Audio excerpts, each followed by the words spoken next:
Hi, Valley students. This is Dr. Mike with lecture number 4. And for our time today, I want to talk about restructuring organizations. You may not have been a part of one in the work world where you're working, but you certainly probably have been one in the community. Maybe you weren't making the decisions, but you saw the closing and the benefits. In my hometown in South Carolina, we recently closed our main grocery store. And you'd think that's not a big deal with the day when you have a Walmart across the street and another store across town, but it was quite traumatic for many, including my aunt who has shopped there for years and years. There had to be decisions made somewhere, and their parent headquarters was away in Florida, not in South Carolina. And of course, those changes become very impersonal. And many of the people that need to be consulted or need to be considered or not considered. But the bottom line is, if they're not making money, then how can they stay open?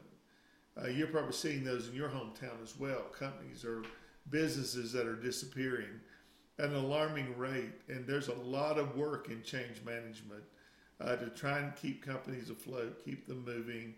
And even some of the biggest companies in America are going through this. So as we look at this, think about every time a store closes, there was some restructuring organization somewhere that made those final decisions.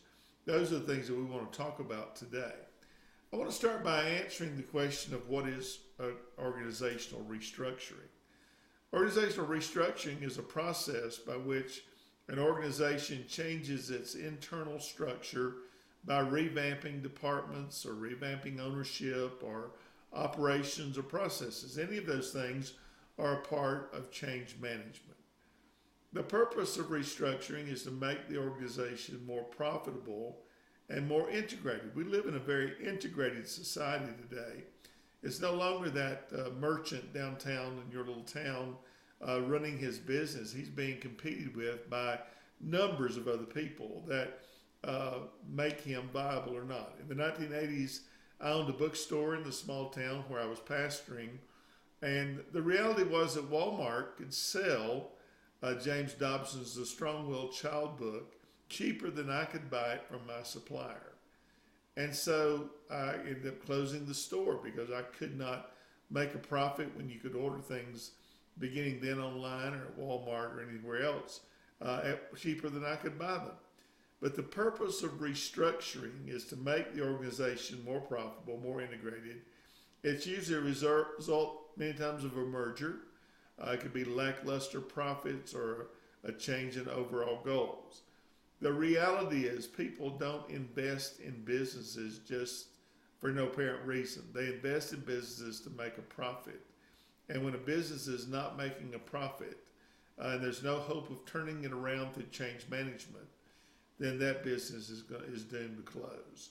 We see those all around us. Sears and Roebuck, Kodak, any of these huge, there's a lot of stores in the malls that are disappearing.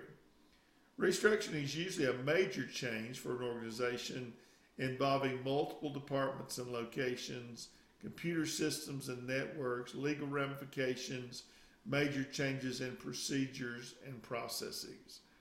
I teach for a school that you would recognize the name if I were to tell you, but recently they took over another online school and merged the two together into a bigger entity. All kinds of legal ramifications, all kinds of merging of our computer systems and our changes in procedures and processes. All of this is a big part of what we talk about when we talk about change management. Now, when we're restructuring a business, and you may or may not ever have a chance to be a part of one of these, but I want you to at least understand and know what we're talking about. There are 5 tips that you ought to know about restructuring a business. Number 1 is communications. We keep coming back to this. Communications is key. It is key to you not only as a student, but as an employee. Most important piece in the change management process is communication.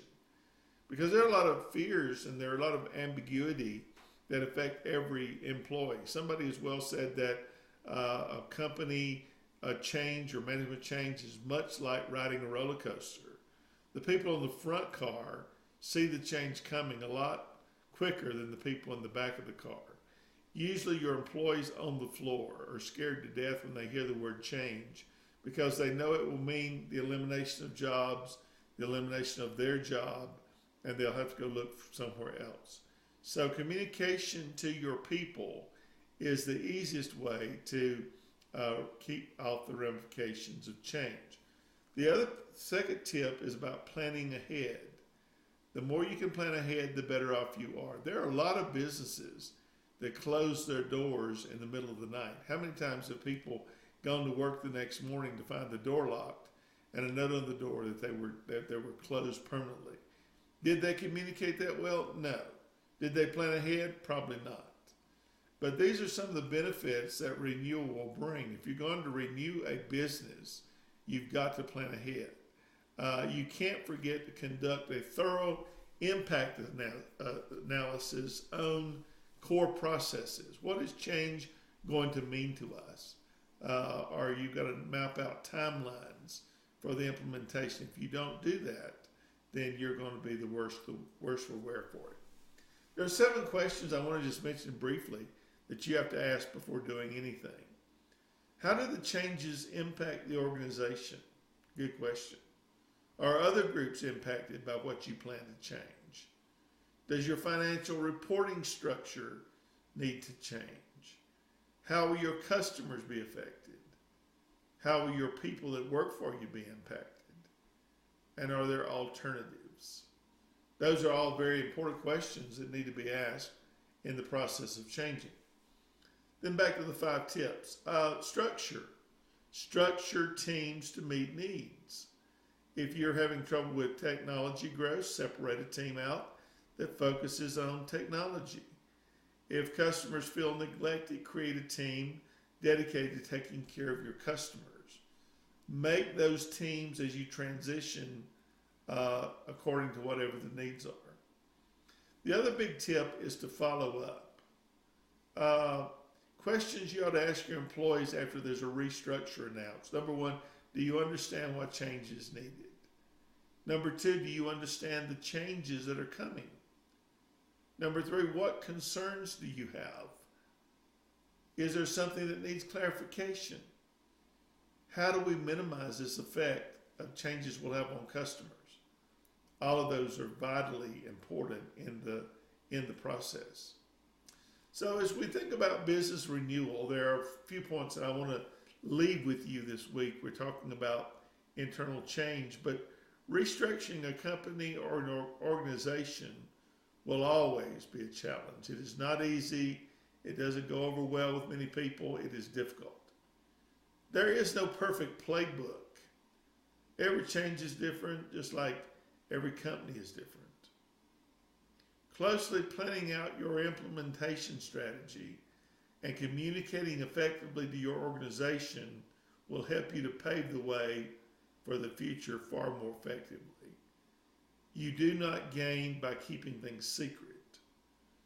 Remember that it's the people within the organization who are the real change agents. Your people they are now, they will be in the future, they have been in the past, your greatest asset. Don't be afraid to invest in them. Let your employees be a part of building the future you seek. If you want to know something, it's usually your employees that have the answer. And I would encourage you to seek them out, ask them questions, get to know them, because they usually can tell you what is going on in an organization. So as you think about business renewal, think about all the things that we've talked about here. The day may come that you sit on a committee where a business is going to be restructured.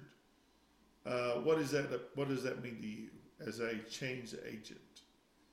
If you have any questions, please let me know. Thank you.